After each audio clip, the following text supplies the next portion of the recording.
Hi guys, thanks for tuning in to another video episode on ForgottenWeapons.com. I'm Ian. I'm here today at the Rock Island Auction House taking a look at some of the guns that they have for sale coming up in their June of 2015 regional auction. And I found this one. Now from back there, this probably looks like your typical old style little dinky revolver. However, this is a really interesting one because this is probably one of the most effective of the Rollin White workaround weird revolvers. So I've gone through this backstory in some of the other videos, so I'll be brief about it this time. Basically, a guy named Rollin White patented the concept of drilling a cylinder clear through from one side to the other. And this turned out to be a crucial operation that you needed in order to manufacture a cartridge revolver. But Rollin White had a patent on it, and Smith & Wesson had purchased exclusive license to use that patent. So Smith & Wesson could make cartridge revolvers very easily, and anyone else who wanted to do it had to come up with some kind of goofy workarounds to figure out how to do it without drilling clear through a cylinder.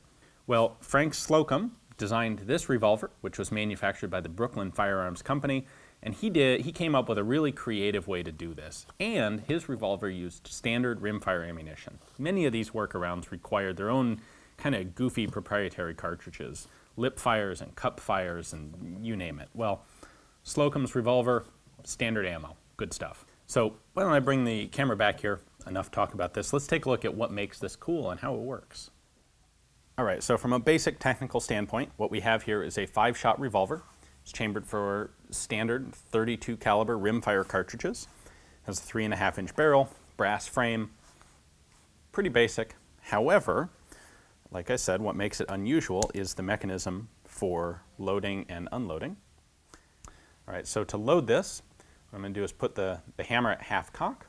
I'm going to make sure that this little latch is upward. Then, and the cylinder will rotate freely when we're at half cock. Then I'm going to line up a chamber with the ejector rod here, which you'll notice is a fixed ejector rod. You'll see why that works in just a moment. Once it's lined up, I can grab the serrated surface here and just push the entire chamber forward. The cylinder is actually 5 hollowed out spaces for 5 independent cylindrical chambers that fit inside it. So you can now see how the ejector rod works. What happens is I push this forward, I drop a cartridge in there, and then I close the chamber on it. Once the cartridge has been fired, once we have an empty case in there, when I push this forward, that ejector rod is going to force the cartridge case out of this cylindrical chamber, leaves it sitting there, and then I can just dump it out like that, close it, move on to the next one, etc. Just like that. So, you know, this is kind of a kludge of a system for making, coming up with a way that you can make a cartridge firing gun without actually drilling all the way through the cylinder. However, one of the cool things about Slocum and the Brooklyn Firearms Company is that they had a really good mind for marketing. So they took this revolver and what any rational person would look at and go, wow, that's kind of a goofy workaround. They came up with a number of reasons why what they would tell you is this is actually far superior to a standard revolver like Smith & Wesson might be making. So one that doesn't actually have anything to do with this unique system is that they have safety notches right there. There's a safety notch in between each pair of chambers. And what that allows you to do is put the gun at full cock, and then I can drop the hammer, and I can lock the hammer into that safety notch so it's between cylinders, and the gun is safe to carry fully loaded. That's something that the percussion cap and ball Colt revolvers were not safe to do at the time. Number 2, this is kind of interesting.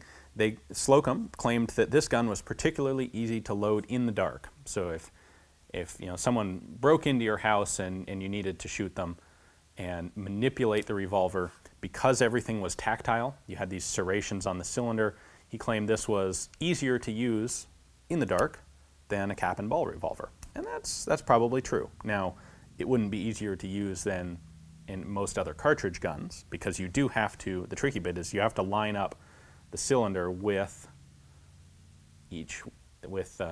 that ejector rod in order to operate it like this. Number 3, he mentioned you could easily restrike a cartridge. So if you had a Rimfire cartridge that didn't fire the first time you dropped the hammer on it, you could open this up and you could turn the cartridge a little bit and then close it and try it a second time and hit a different place on the rim. Obviously, the fact that it didn't require any specialized ammunition was a very real boon to this particular piece. It had the strength of a solid frame, which is legitimate, but a number of other guns did at the time as well. And lastly, one of the more interesting ones he came up with, the reasons why you would want this instead of any other gun, is that you couldn't have a case head jam against the frame. So in a bored through cylinder, you did run the chance that if you had an overpressure round or if something just wasn't working right, and you had a lot of pressure going backwards, the case could move backwards and the case head stick against the back of the frame of the gun, and that would lock up the cylinder and prevent you from firing anything else.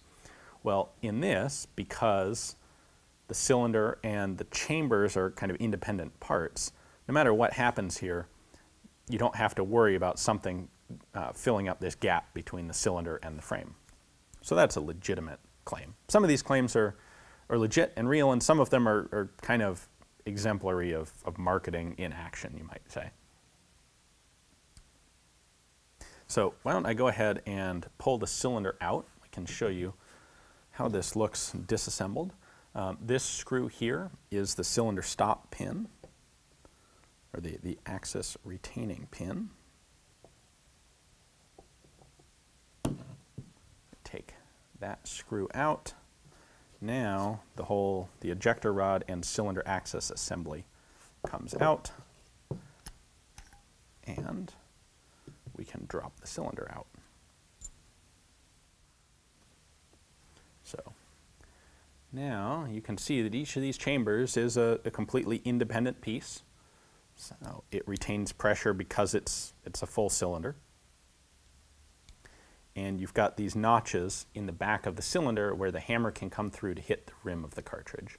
But they have not infringed Rollin White's patent because that hole does not go all the way through the cylinder. You can see there's a hole inside the center of each chamber, right there. That was so that you could actually lubricate and oil the center axis pin without having to take the gun apart. Because when it's assembled like this, I can open that up, I can drop some oil in there and lubricate that center pin with the gun still fully assembled. Whether or not, how big of an issue that is, whether it's really all that helpful is kind of anyone's guess, but once again, that's a marketing thing of let's come up with an advantage and then convince people that the advantage is actually important and relevant.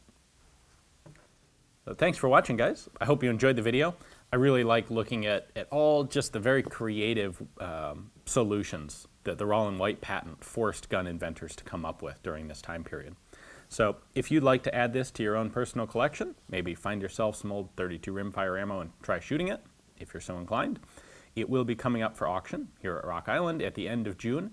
So if you take a look at the link in the description text below, that will take you to Rock Island's catalog page. You can check out their pictures, their description, and well, everything's at your fingertips to create an account there and place a bid online. See if you can win this and make it yours. Thanks for watching.